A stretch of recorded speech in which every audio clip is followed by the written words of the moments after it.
بسم اللہ الرحمن الرحیم الحمدللہ رب العالمین والصلاۃ والسلام علیکہ یا سید الانبیاء و مرسلین۔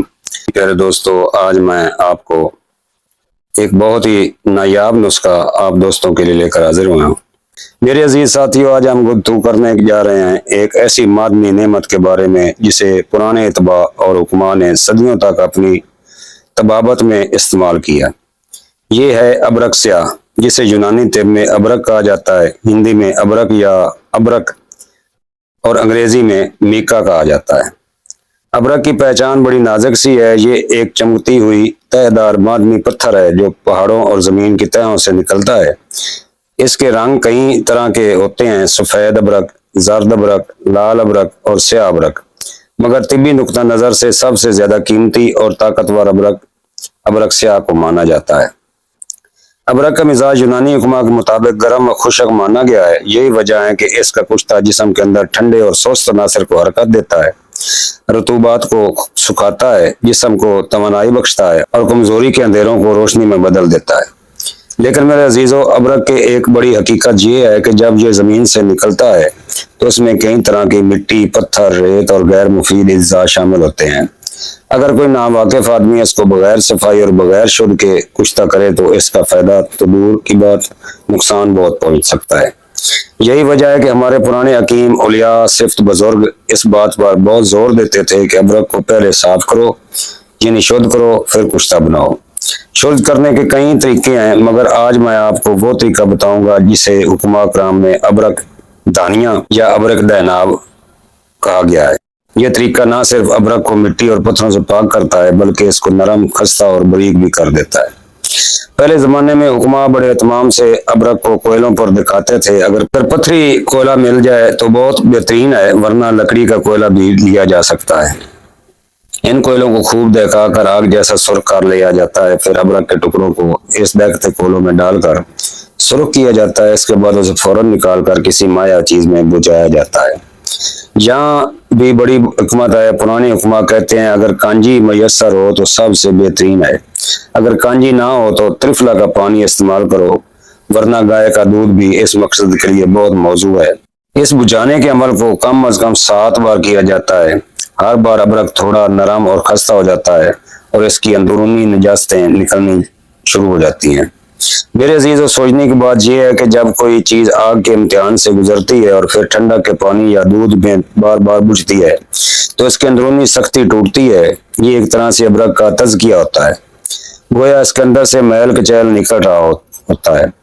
یہی وجہ ہے کہ اس کے بعد ابرک کا کشتہ بہترین معیار کا تیار ہوتا ہے۔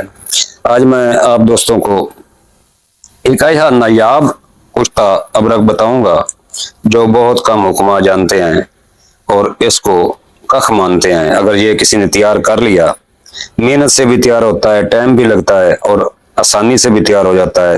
مصفحہ کے بعد سارے طریقے بتاؤں گا۔ پرانے حکماء کہا کرتے تھے ابرک کو شدھ کرو تو یہ دوا ہے اور بغیر شدھ کے یہ زہر ہے۔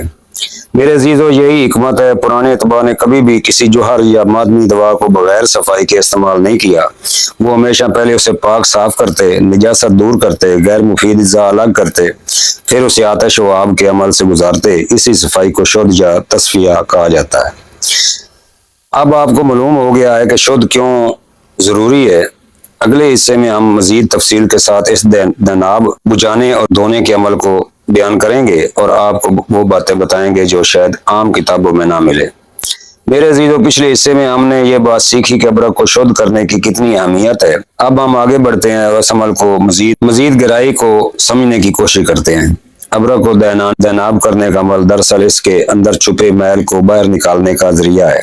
جب آپ دیکھتے ہوئے کولوں میں ابرک ڈالتے ہیں تو اس کے اندر چھپی ہوئی رطوبات، نمی اور غیر ضروری اجزاء بھاپ بن کر نکلنے لگتے ہیں۔ یہی وجہ ہے کہ ابرک سرخ کچا سا دکھائی دیتا ہے۔ اس لمحے اسے فوراً نکال کر کانجی، ترفلا پانی یا دودھ میں بجھا دیا جاتا ہے۔ اب سوال یہ ہے کہ بجھانے کے لیے یہ تینوں چیزیں کیوں منتخب کی گئی ہیں؟ کانجی پرانے حکماء کے نزدیک کانجی تیزابیت رکھتی ہے۔ یہ ابرک کے کھردرے ذرات کو نرم کرتی ہے اور اس میں موجود پتھری اجزاء کو توڑ کر الگ کرنے میں مدد دیتی ہے۔ ترفلا کا پانی یہ ہضم بھی ہے اور صاف خون بھی۔ اس میں بجھانے سے ابرک کی سختی ٹوٹتی ہے اور اس کے اندر کی زہریلات بھی کم ہو جاتی ہے۔